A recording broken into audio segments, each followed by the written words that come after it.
그러면 오늘 마태복음 18장 15절에서 20절까지 말씀으로 하나님께 영광을 돌리겠습니다.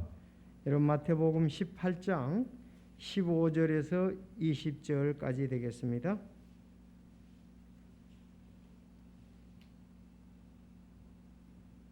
마태복음 18장 15절 제가 읽고 20절까지 우리 짝수 홀수로 나눠서 읽겠습니다.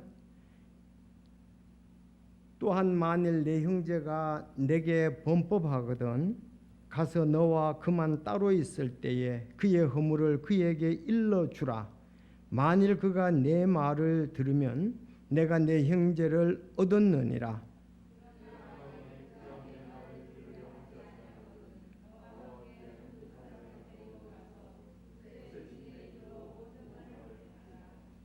만일 그가 그들의 말 듣기를 무시하거든 교회에 그것을 말하되 그가 교회의 말 듣기를 무시하거든 너는 그를 이교도나 세리같이 여기라.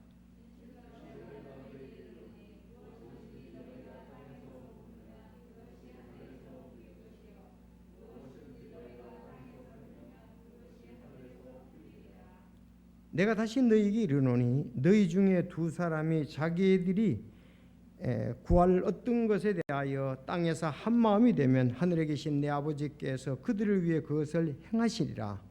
두세 사람이 내 이름으로 함께 모인 곳에 나도 거기에 그들의 한가운데 있느니라 하시니라. 아멘. 기도하겠습니다. 하나님 아버지 감사합니다. 오늘도 우리에게 복된 시간 주님께 영광을 돌리는 시간 주신 것을 감사합니다. 특별히 오늘 마태복음 18장으로 하나님께 영광을 돌리기를 원합니다. 이 말씀 안에 거하게 하여 주시고 또 이 말씀의 진리를 아버지 우리에게 자세히 가르쳐 주시며 또 우리가 승리 인도하신 가운데 이 말씀을 조명을 받고 승리하는 그리스도인의 삶을 살길 원합니다. 말씀의 복을 허락하여 주옵소서.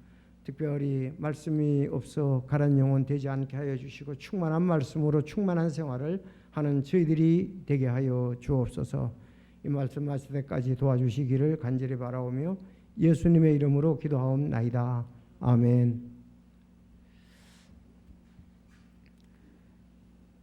자, 오늘 범법하는 형제를 대하는 방법입니다. 범법. 죄를 범한 형제들을 교회가 어떻게 대할 것인가. 여기 이제 교회에 대해서 지금 말하고 있습니다. 교회에 대해서 말하라 그랬습니다. 교회에 대해서 말하라. 그러니까 이게 벌써 회원권하고 관계가 되겠죠. 그렇지 않습니까? 교회하고 아무 관계가 없다면 교회 말해도 뭐 회원권도 없을 거고 잘 모를 거고 그런데 뭐 아무 영향도 없을 거 아니에요. 그래서 교회 말하라 할 때 참 교회에 그 당시에도 이 칠이 또 그런 부분이 중요했다 이렇게 볼 수가 있습니다. 자, 특히 오늘 그 교회 칠이 문제, 징계 문제에 언급을 하고 있습니다. 어떤 형제나 자매가 죄를 범하면 어떻게 해결할 것인가? 어떻게 해결할 것인가? 자, 그러면 성도가 왜 죄를 범하게 될까요? 자, 지금 죄를 범했으면은 이렇게 처리하라 그러는데 사실 우리가 왜 죄를 범하느냐 이거예요. 그렇죠? 우리가 왜 죄를 범하느냐? 세 가지 이유 때문에 죄를 범하게 되죠. 첫째는 사단의 역사입니다. 사단이 공중의 권세 잡은 자로서 이 땅에서 역사하시잖아요. 그렇죠? 사단의 역사 때문에 그렇습니다. 두 번째는 세상이 있기 때문에 그렇습니다. 믿지 않는 죄의 세상이 있기 때문에 그렇습니다. 두 번째, 죄의 세상. 자, 한번 해봅시다. 사단, 죄의 세상. 또 세 번째는 나의 육신이 있기 때문에 그렇습니다. 나 육신, 내 옛성품이 있기 때문에 그렇다. 이렇게 볼 수가 있습니다. 자, 이것을 뭐 잘 알아두는 것은 필요하죠. 사단이 공중의 권세 잡은 자가 또 마귀, 또 아직 마귀들이 또 역사를 하니까 그렇다. 그리고 죄의 세상이 있다. 하나님이 세상을 이처럼 사랑했다 그랬잖아요. 근데 죄의 세상이 있잖아요. 그런가 하면은 이제 실제적으로는 나의 그 육신이 있다 이 말이죠. 옛 성품이 있습니다. 옛 성품이 아직 우리가 변화된 몸을 갖기 전까지는, 예수님의 몸같이 되기 전까지는 우리에게 죄의 성품이 있습니다. 이제 범죄하고 난 다음에 가인과 아벨을 통해서 보면 이제 그 가인과 아벨, 아담과 이브의 맏아들이 이제 가인이지 않습니까? 최초의 살인 사건이 나는데요. 가인이 자기 동생 아벨과 이야기를 하니라. 그 뒤에 그들이 들에 있을 때에 가인이 자기 동생 아벨을 치려고 일어나 그를 죽이니라. 일어나서 쳐 죽였다 이거예요. 응? 아벨이 동생을 쳐 죽였다 이거예요. 최초 이제 살인 사건이죠. 왜 이렇게 살인 사건이 나냐 이거죠. 그리고 그것이 사탄이 있고 또 죄의 세상이 있고 자기 육신이 있기 때문에 그렇습니다. 자, 그러면 또 요셉과 요셉의 형제들이 있습니다. 그 형제들이 왜 요셉을 갖다가서 미디안 제사장들에게 팔았느냐 이거예요. 왜 팔았느냐? 그의 형들은 그를 시기하되 그의 아버지는 그 말들을 간직하더라 그랬습니다. 시기 때문에 요셉의 형들이 요셉을 그 미디안 장사꾼에게 팔아버렸단 말이죠. 자, 그런가 하면은 사울과 다윗이 있잖아요. 사울 왕과 다윗 왕. 왜 그들이 그랬느냐? 여인들이 놀며 서로 하다바 이르되 사울이 죽인 자는 수천이요 다윗은 수만이라 하니라. 그때에 사울이 다윗에게 이제 돌아갈 것은 왕자리밖에 더 있느냐? 그러면서 그때부터 이제 사단이 역사하면서 이 다윗을 시기하기 시작을 한 거죠. 자, 그러면 다윗과 우리가 밧세바에 대해서도 잘 압니다. 간음 사건에 대해서도 마찬가지고. 자, 최종적으로 예수님과 유대인입니다. 왜 그 유대인들이 예수님을 십자가에 못 박았냐 이거죠. 왜 못 박았죠? 네, 이는 수제사장들이 시기로 인해 그분을 넘겨준 줄을 그가 알았기 때문이더라. 그렇게 나오고 있습니다. 그러니까 빌라도가 알았죠. 시기로 넘어준 걸 알았다 이 말입니다. 근데 그 이제 마가복음 7장 21절에 보면 우리의 마음에는 악한 생각이 있는데 간음과 시기와 질투와 미움 이런 것 교만한 마음 다 있잖아요. 자, 그래서 그것이 세상에 하고 합쳐져서 우리 성품, 죄의 성품이 세상의 환경과 합해져 가지고 행동적으로 또 마음적으로 말로 죄를 범하게 되는 거죠. 이렇게 해서 우리가 이 땅에 있지만 그리스도인들이 죄를 범하게 됩니다. 그래서 구원받고 난 다음에 베드로전서 2장 1절에 그러므로 모든 악의와 모든 교활함과 위선과 시기와 모든 비방하는 말을 버리라 그랬거든요. 아직도 있긴 있어요. 근데 그걸 버리라. 땅의 지체를 죽이라. 이제 그렇게 얘기를 하고 있습니다. 근데 원래 하나님의 사랑은 시기하지 않잖아요. 그렇죠. 사랑은 오래 참고 친절하며 사랑은 시기하지 않으며 사랑은 자기를 자랑하지 않으며 우쭐대지 아니하며. 근데 우리가 왜 자기를 자랑하고 우쭐대죠? 우리 옛 성품이 있기 때문에 그래요. 육신의 정욕과 안목의 정욕과 인생의 자랑 지나가는 것이 아직도 우리 옛 성품이 있기 때문에 그렇습니다. 자랑 안 하고 우쭐 안 된 분은 없죠. 자, 그래서 바울 사도가 그렇게 얘기를 했습니다. 이제 핵심적으로 로마서 7장 18절에 내 안에 곧 내 육신 안에 선한 것이 거하는지 아는 줄을 내가 아노니 그렇습니다.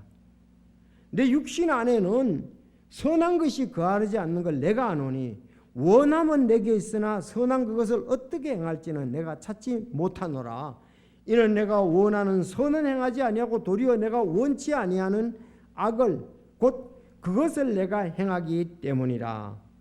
이제 내가 원치 않는 그것을 행하면 그것을 행하는 자가 더 이상 내가 아니요 내 안에 거하는 죄니라. 따라합시다. 내 안에 거하는 죄니라.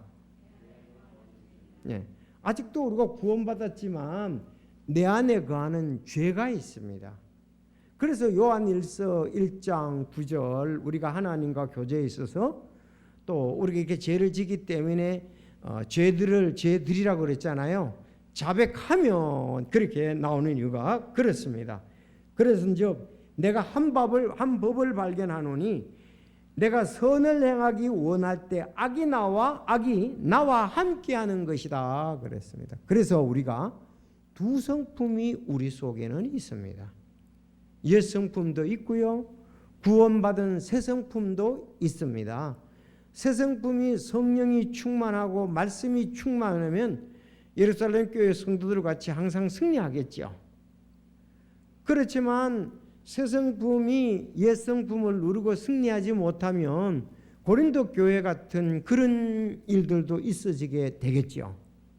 그래서 우리가 새 성품을 얼마나 말씀과 기도와 행함, 이름, 성령 충만으로 하느냐에 따라서 승리하는 그리스도인의 삶을 사느냐, 그렇지 않으면 하나님 앞에 갔을 때에 참 풀과 나무와 짚으러진 그런 삶을 살아서 상이 없을 건가? 둘 중에 하나겠죠. 자, 그래서 오늘 우리가 이렇게 다시 말씀드리면 사탄이 그 사울 왕에게도 사탄이 역사했잖아요. 사탄이 역사해가지고 악한 것이 가서 다윗을 갖다가서 그렇게 하도록 역사를 했잖아요. 자, 그래서 이렇게 이제 사단에 의해서 유혹을 받으면 우리가 죄를 짓는데 이것이 없으면 좋지만 또 있게 된다는 거죠, 교회에. 그래서 이 부분을 얘기를 해놓은 거예요. 자, 그런데 여러분들 오늘 이거를 보면은 지금 15절에서 오늘 20절까지 읽었거든요. 21절부터 35절까지 사실은 거기 보면 용서하지 않는 종의 비유가 나옵니다. 베드로가 예수님께 묻지요. 몇 번 용서해 줄까 물었더니 7번까지 하려 그랬더니 예수님이 7번까지 70번씩 7번까지 해라. 490번이 해라 이러잖아요. 490번 용서해 줘라 그랬습니다. 그러면서 이제 여기 달란트 비유에서 10,000달란트 빚진 자를 어떤 사람이 용서를 해줬는데 자기는 100데나리온 빚진 자를 멱살을 잡고 빚진 것을 내라 그런다 이거예요. 나는 10,000달란트를 갖다가서 용서를 받았는데 10,000달란트면 이거 엄청난 금액이거든요. 그런데 100데나리온 1달란트가 아니고 100데나리온을 용서를 못 해줬다 이거죠. 자, 그런 거에서 악한 종아, 너가 그렇게 큰 빚을 용서를 받았으면 너 그래 적은 거를 또 용서를 못 해주냐, 이런 얘기로 지금 나오고 있거든요. 그러니까 우리가 예수님의 큰 용서를 받았는데 사실 우리의 옛 과거가 어쨌든 간에 다 용서해 줬잖아요. 그렇죠? 아니 십자가에 다 용서해 줬잖아요. 그러면서 생활 가운데 이렇게 있는 그거를 용서 못 한다면 여기에 악한 종이나 다름이 없다, 이제 그렇게 얘기를 하거든요. 그래서 지금 여기 전체에서는 그 범법한 형제와 용서에 대한 거예요. 그러니까 이런 것이 주님의 마음이고 주님께서 참 구원받은 자들을 사랑하고 죄는 미워하시죠. 그렇지만 또 사랑으로서는 주님의 사랑을 갖다가서 우리가 이 그 큰 사랑을 받았는데, 그래서 이게 우리도 교회가 징계를 할 때에 막 처음부터 가만히 있다가 육신적으로 막 전부 똑같이 나오는 거예요. 한 사람이 죄를 지면은 자기도 죄를 지을 수도 있고 지면서도 육신적으로 다 들고 일어난다고요. 막 그게 그러니까 오히려 죄 지은 사람도 그렇지만 그런 어떤 바르게 용서, 바르게 징계를 해야 되는데 바르게 징계를 하지 못하면 같이 또 범죄하는 거나 다름이 없다고요. 여러분 그렇죠? 아니 바르게 징계하지 못하면 주님의 방법으로 징계한 것도 아니거든요. 그러니까 그것도 중요하다 이거예요. 육신적으로 죄를 짓는 사람이나 육신적으로 징계를 해서 그런 쪽으로 간 거나 그거는 뭐 거의 대등소이한 그런 거와 관계가 됩니다. 여기 10,000달란트 빚을 졌는데 용서해줘도 넌 100데나리온을 용서, 그게 거기서 나오는 거예요. 그래서 이런 부분들이 잘 균형을 있게 치리가 되고 하면은 진짜 아름다운 교회죠. 하나님을 기쁘시게 하는 치리 방법이죠. 바로 이걸 얘기를 하는 거예요. 교회가 정결케 되기를 원하는데 바른 징계가 중요하다. 또 성도들도 징계받는 사람이나 징계하는 사람이나 그런 부분에 대해서 우리가 오늘 이 말씀대로 해야 된다는 것을 우리가 보게 됩니다. 자, 그러면 한번 본문에 보면 첫째 15절에는 보면, 자, 오늘 제목은 범법하는 형제를 어떻게 할까 대하는 방법이잖아요. 그 제목 그대로입니다. 위에 범법하는 형제를 대하는 방법. 첫째 15절 여러분 읽어보십시오. 15절 시작.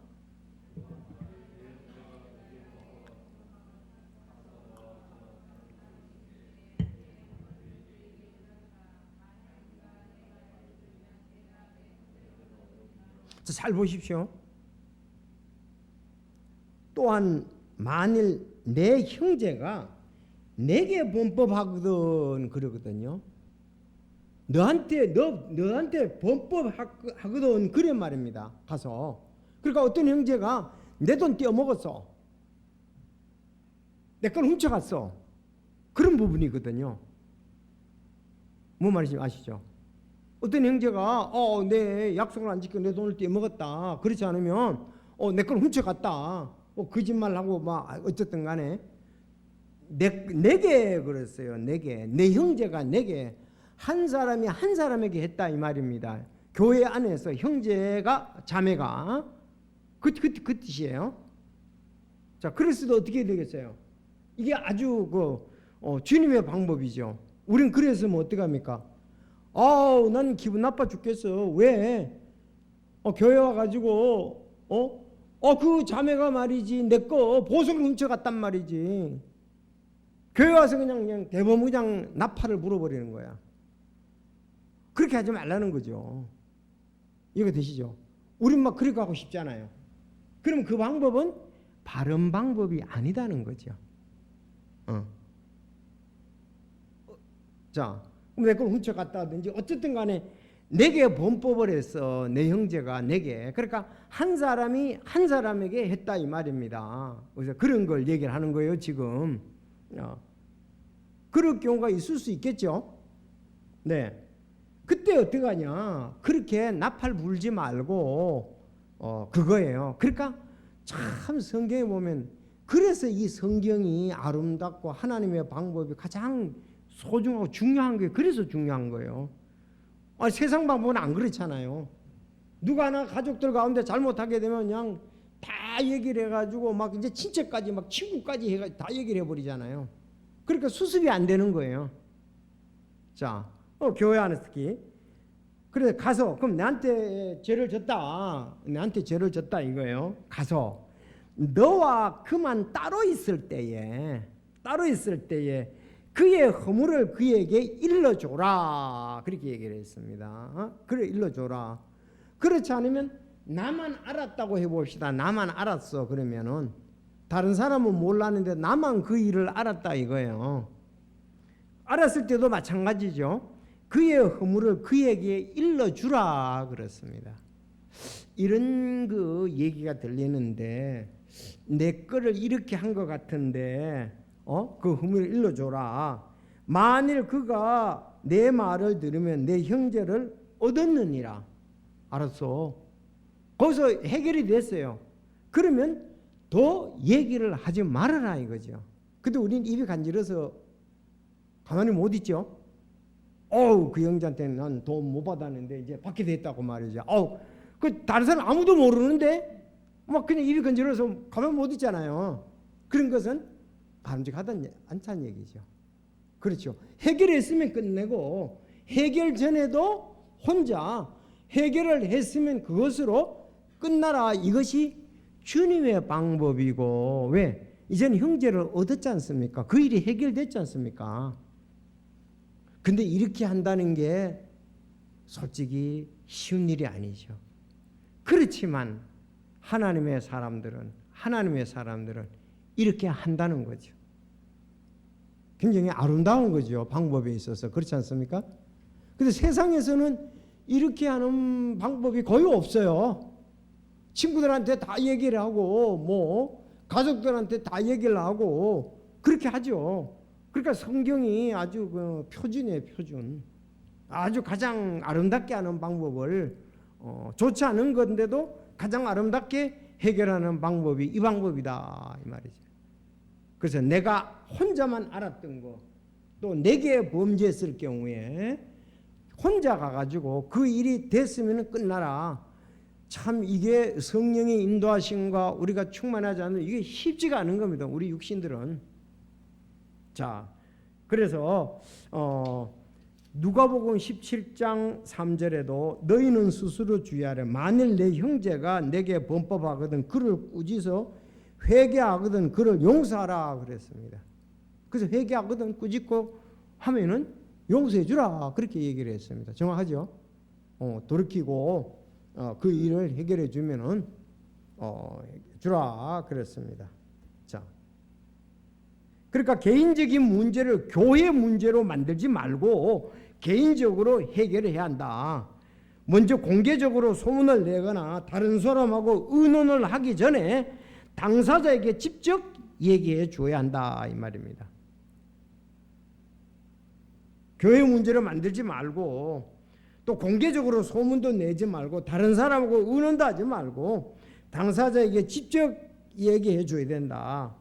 자, 이 상대를 공격하거나 비난하는 것이 목적이 아니고 우리는 형제를 얻기 위해서 그렇습니다.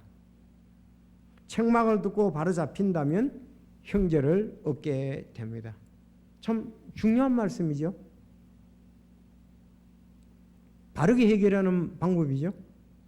뭐 세상에서는 이런 경우들이 없어요. 이런 표준이라든지 이런 그 아름다운 방법이 없습니다. 그 때문에 중요한 거죠.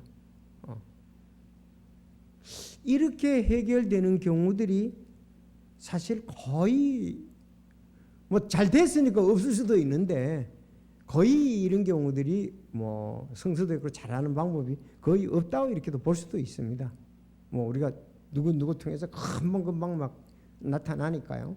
자, 이건 이제 개인적인 것입니다. 자, 두 번째 다음 이제 구절을 보세요. 자, 16절. 그러나 만일 그가 내 말을 들으려 하지 아니하거든. 아니 말 들으려고 하지 않아. 너와 함께 한두 사람을 데리고 가서 두세 증인의 입으로 모든 말을 확증하라 그랬습니다. 그러니까 거부하면 한두 증인을 데리고 가서 이야기해야 된다 그랬습니다. 예, 알았죠? 자, 하면은 데리고 가서 그렇게 이야기하라 그렇게 얘기를 하고 있습니다. 자, 그러면 이 두세 증인의 입으로 말하라 이것은요 구약의 성경에 잘 나타나고 있어요, 여러분들. 신명기 19장 15절에 보면은 그렇게 얘기를 했어요. 신명기 19장 15절. 어떤 사람이 죄를 짓는 때에 한 증인이 일어나서 어떤 불법이나 죄에 대해 그 사람을 대적하지 말며 두 증인의 입의 증인으로나 세 증인의 입의 증인으로 그 문제를 확정할지니라 그랬습니다. 자, 그러면 여기 구약에서는 두 사람 데리고 가라는 거죠. 세 사람이나 한 사람만.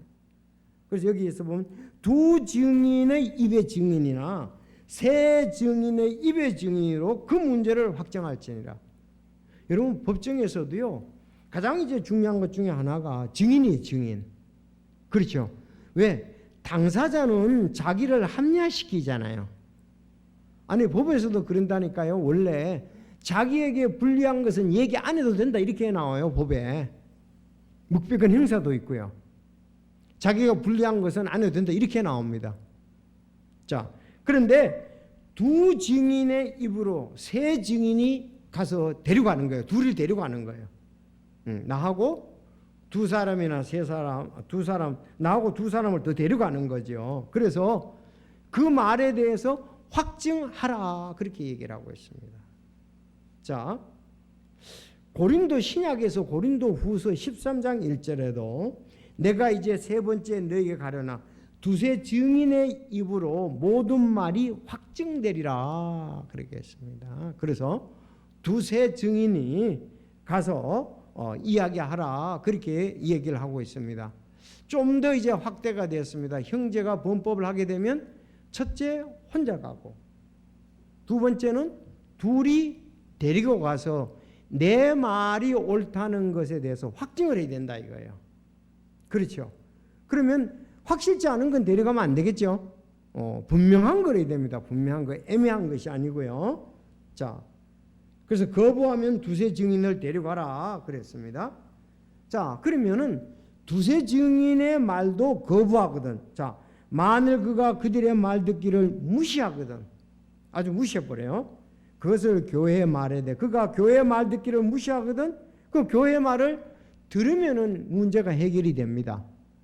회개하고 또 바르게 되면 되는데 교회 말도 무시하거든. 너는 그를 이교도나 세리같이 여기라 그랬어요. 그럼 이교도나 세리같이 여기란 말은 무슨 말일까요?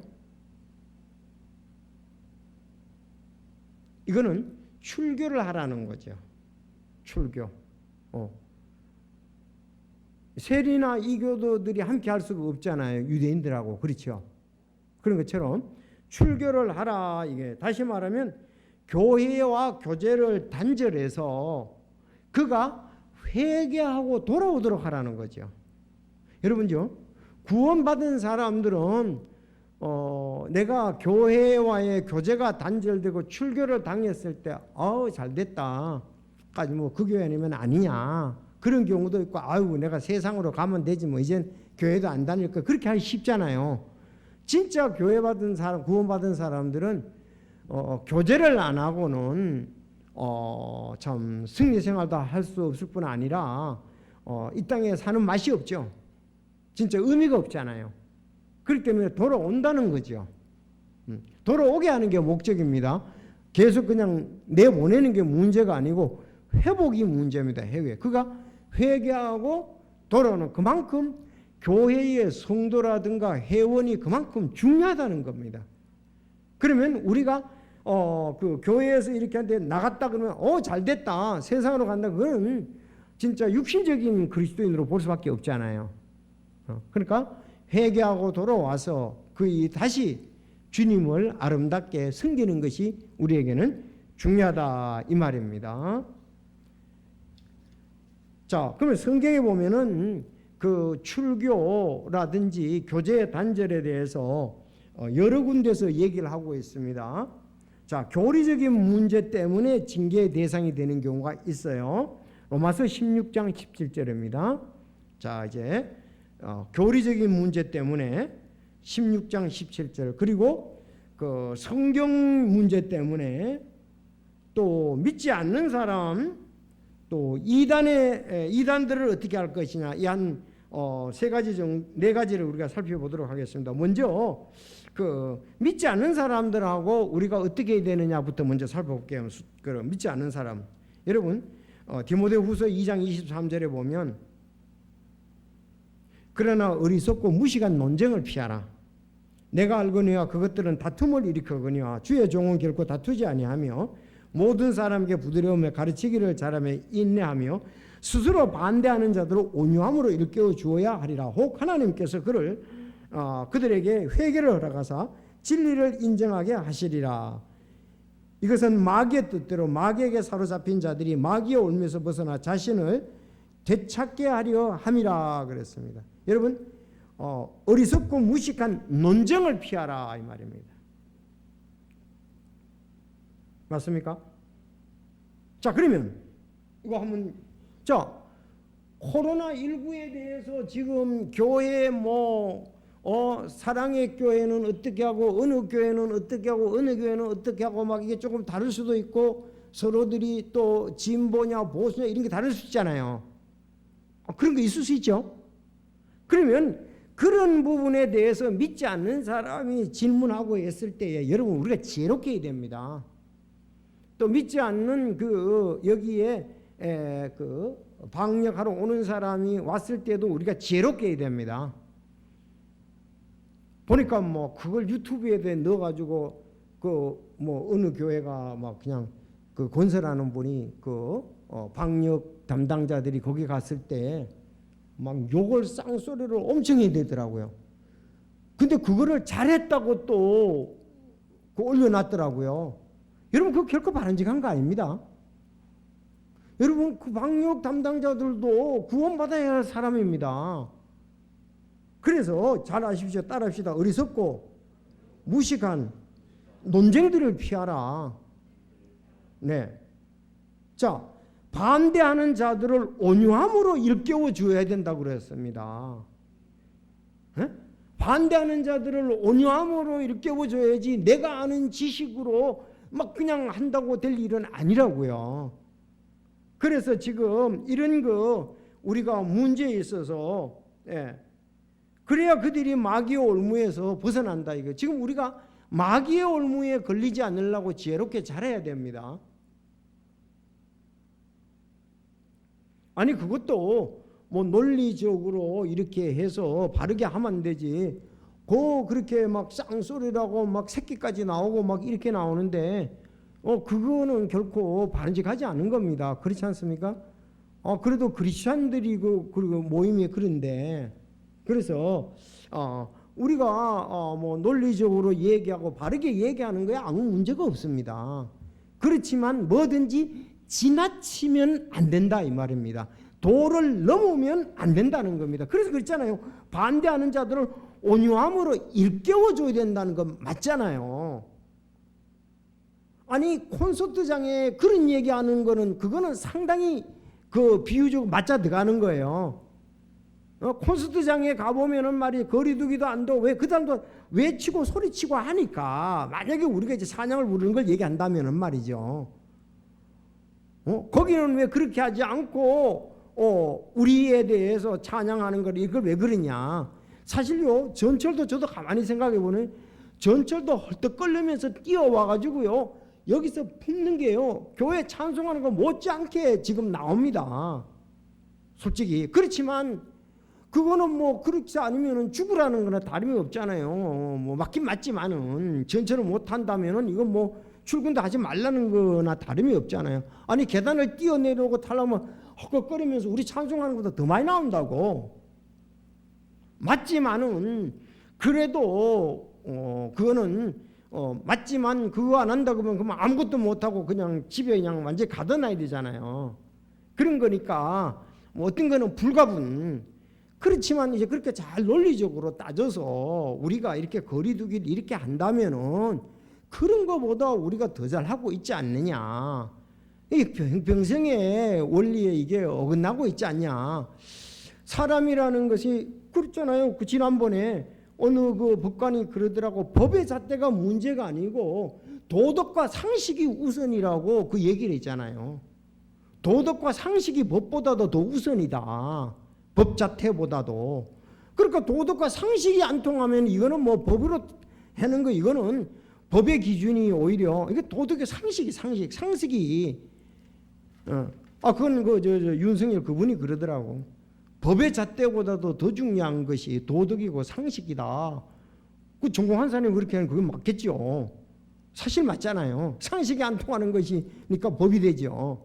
자, 그래서 우리가 이런 부분들 잘 그래서 온유함으로 일깨워줘라. 그렇게 논쟁을 피하고 결코 다투지 말라 그랬습니다. 안 돼서 그렇지. 될 수 있으면 우리가 이렇게 해야 되죠. 진짜 부드럽고 가르치고 바르게 일깨워주고 이래야 되는데 우리가 그걸 뭐 감정이 있어서 못 참아서 그런데 이게 성서적입니다. 맞습니까? 자, 두 번째, 징계의 대상에 대해서 교리적인 문제. 형제들아, 이제 내가 너희에게 간청한 너희가 배운 교리에 역행하여 분쟁을 일으키거나 실족하게 하는 자들을 주목하고 그들을 피하라 그랬습니다. 자, 배운 교리에 역행하고 분쟁을 일으키고 실족하게 하는 자를 주목하고 그들은 피해야 됩니다. 역시 이것도 함께 할 수 없다는 거죠.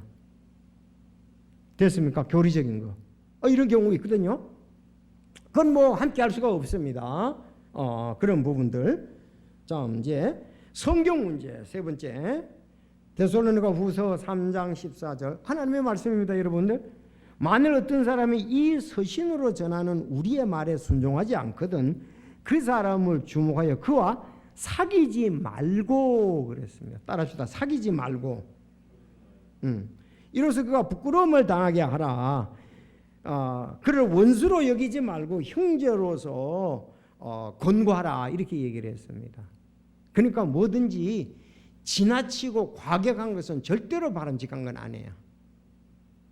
그래서 여기에 이 서신으로 전하는 우리 말에 그걸 사귀지 말고 피하고 이렇게 했잖아요. 교리적인 문제, 성경적인 문제 이런 것이 나왔을 때, 자 그러면 세 번째 마지막 네 번째죠. 첫째 불신자들하고 어떻게 논쟁에 대해서.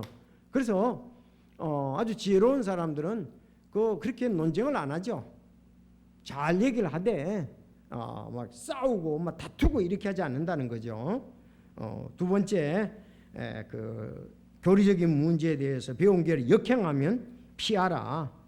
또 성경 서신으로 전하는 말에 순종하지 않으면 사귀지 말고 그랬습니다. 자 그러면 이단들을 어떻게 할 거냐. 디도서 3장 10절 디도서 3장 9절부터 그러나 어리석은 변론과 족보와 논쟁과 율법에 관한 다툼을 이것도 피하라. 그것들은 무익하고 헛되니라. 이단인 자는 한두 번 훈계한 뒤에 거절하라. 거절하라 그렇게 얘기를 하고 있습니다. 거절하라 그랬습니다. 제가 전에도 얘기를 했지만 어떤 그 자매가 둘이 대학생 자매가 둘이 있는데 이단이 왔어요. 와가지고 이단의 교리를 갖다가 얘기를 하는 거예요. 자, 그래서 내가 그러면 그 사람들이 우리가 믿는가 하고 같이 믿고 있는지를 그 자매는 그게 옳은지 그런지 잘 모르겠다 그래. 자매 둘이가 대학생이 그 이단이 에스겔서를 가지고 얘기하는 것이 그 보면은 그 안식일 문제 같은 것을 태양을 향해서 이렇게 그 문제인데요. 저는 여러분들이 얘기한 적이 있을 것입니다. 잘 모르는데 그게 구약을 얘기를 하니까 잘 몰랐던 거예요. 그래서 내가 그분들이 오거들랑 분명히 사도행전 8장 26절부터 26절부터 있는 말씀을 전해라. 그 이디오피아 4시간 구원받는 장면 나오죠. 그래서 여기 분명히 이디오피아 4시간 구원받고 침례받았죠. 맞습니까? 그렇게 구원받고 침례받은 걸 믿습니까? 물어보라고 그랬어요. 그러면 당신들도 이렇게 구원받고 침례받는 거냐고. 그러면 이러면 하나님의 자녀가 되고 천국 갈 수 있느냐고 물어보라고 그랬더니 그 자매들이 그걸 잘 읽어주고 그 사람들한테 이제 그 사람들 듣지만 하지 말고 자매가 믿고 있는 걸로 한번 그 사람하고 그 논리를 펴라 그랬어요. 증거해 보라 그랬어요. 내가 여러분 그렇게 해야 됩니다. 그랬더니 그 얘기를 딱 전하니까 아니라고 그러더라고요. 그래서 내가 그러면은 다시 오지 말라 그러라. 왜? 내가 믿는 바하고 당신들이 믿는 바하고 다르니까. 그래서 거절하라고 그랬잖아요. 여기에 말씀대로.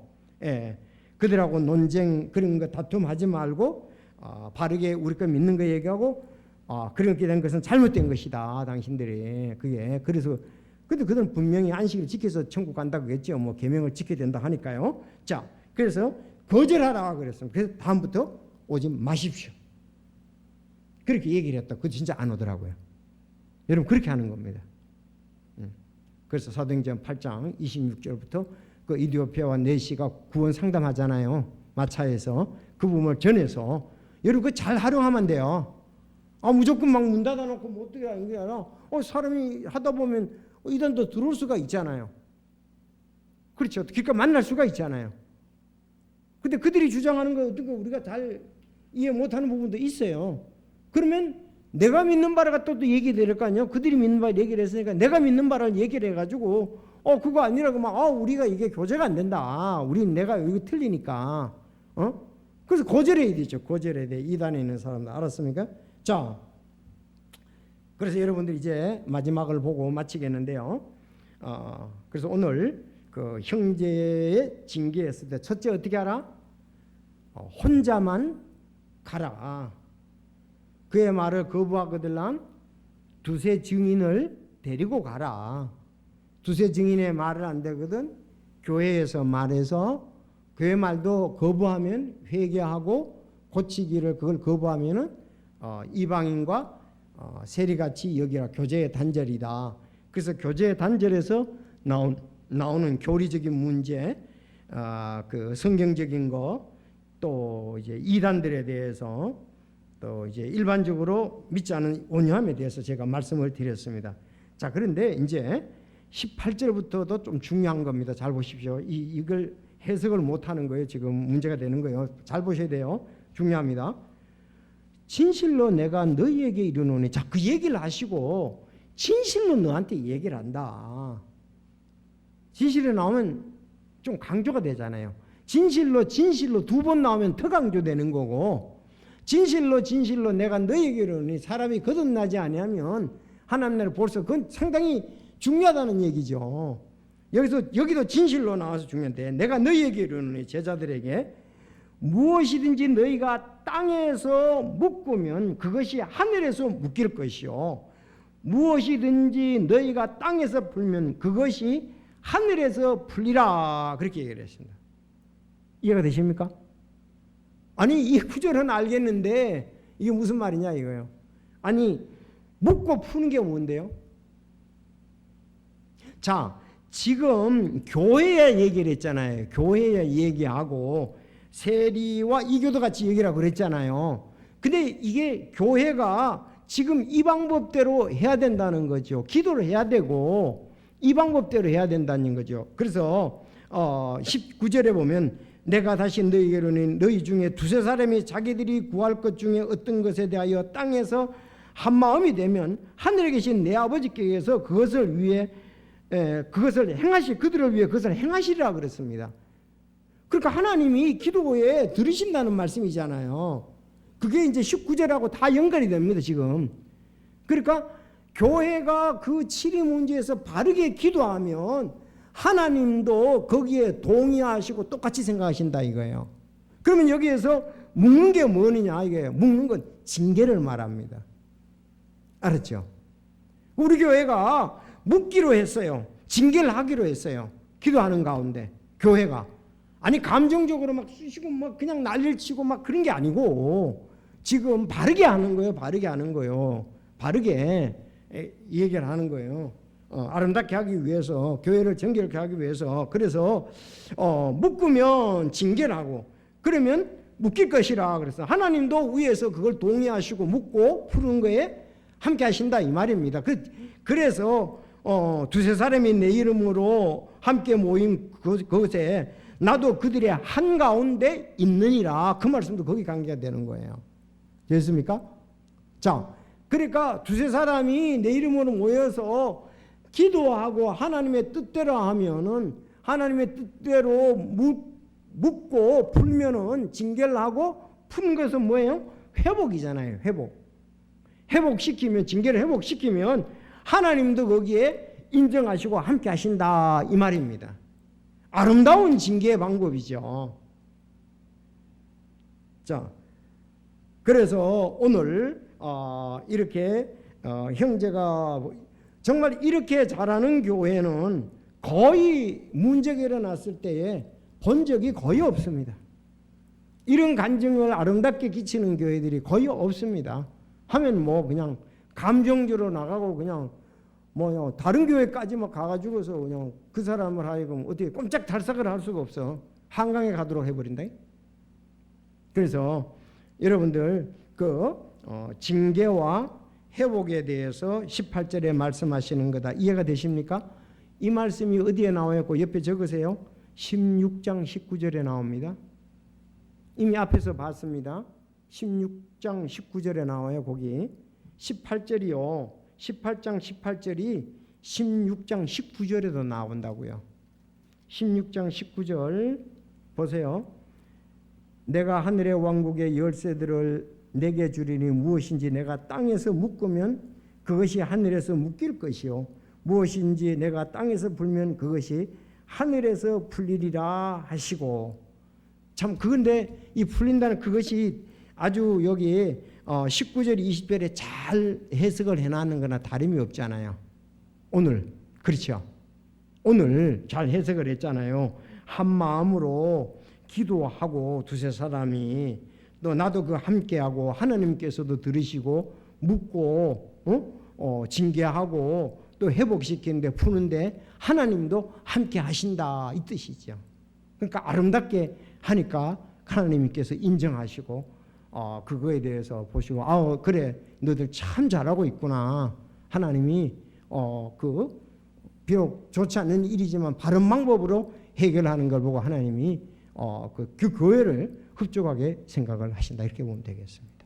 자 그러면 다음 주에는 이제 바로 문제 해결의 최후 수단이 바로 합심 기도다.